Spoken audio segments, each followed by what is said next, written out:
Virtual digital asset यानी कि ऐसे एसेट्स जो डिजिटल फॉर्म में इस्तेमाल किए जाते हैं। ये एसेट्स इंडियन या फॉरेन करेंसीज में नहीं होते, बल्कि डिजिटल फॉर्मेट में इनका इस्तेमाल किया जाता है।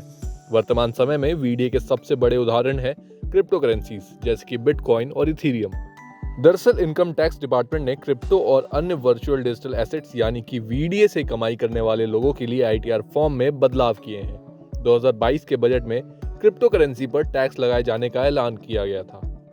वहीं इस ऐलान के बाद central board of direct tax यानी कि सीबीडीटी ने जब असेसमेंट ईयर 2023 से 24 यानी फाइनेंशियल ईयर 2022 से 23 के लिए नए फॉर्म जारी किए, तो इन फॉर्म्स में वर्चुअल डिजिटल एसेट जैसे कि क्रिप्टो करेंसी के लिए अलग से सेक्शन रखा गया है।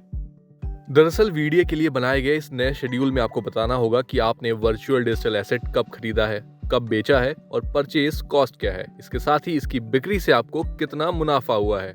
ऐसे में अगर आपने फाइनेंशियल ईयर 2022 से 23 में वीडियो की खरीद बिक्री से कमाई की है, तो ये सारी जानकारियां आपको आईटीआर भरने से पहले जमा करानी होंगी। आपको बता दें कि वीडियो को इनकम टैक्स एक्ट के सेक्शन 247 में रखा गया है और इसमें crypto currency, non fungible asset और सरकार से नोटिफाई किए गए अन्य वर्चुअल डिजिटल एसेट भी शामिल हैं।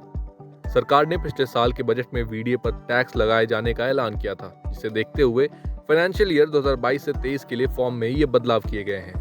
वीडियो के लिए लाए गए नए शेड्यूल से सारी जानकारियां आपको हासिल हो सकती हैं। ऐसे लोग जिनकी वर्चुअल डिजिटल एसेट से कमाई हुई होगी, वो आईटीआर 1 और आईटीआर 4 का उपयोग नहीं कर पाएंगे।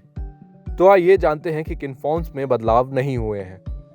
तो आपको बता दें, आईटीआर 1 और आईटीआर 4 भरने वाले टैक्स पेयर्स के लिए कोई बदलाव नहीं किया गया है। आपको बता दें कि आईटीआर 1 में ऐसे टैक्स पेयर्स आते हैं जिनकी सालाना कमाई 50 लाख रुपए तक है और ये अन्य जरिए से भी पैसे कमाते हैं। वहीं आईटीआर 4 में ऐसे टैक्स पेयर्स को कवर किया जाता है, लेकिन उन्हें इनकम टैक्स के सेक्शन 44AD, 44ADA या 44AE के तहत बिजनेस से इनकम हो रही हो। अगर आपके पास भी बिजनेस से जुड़े कोई अन्य सवाल हैं तो आप हमें कमेंट बॉक्स में पूछ सकते हैं और ये वीडियो आपको कैसी लगी ये भी बता सकते हैं। साथ ही फाइनेंस और बिजनेस से जुड़ी अन्य खबरों के लिए आप देखते रहें जागरण बिजनेस।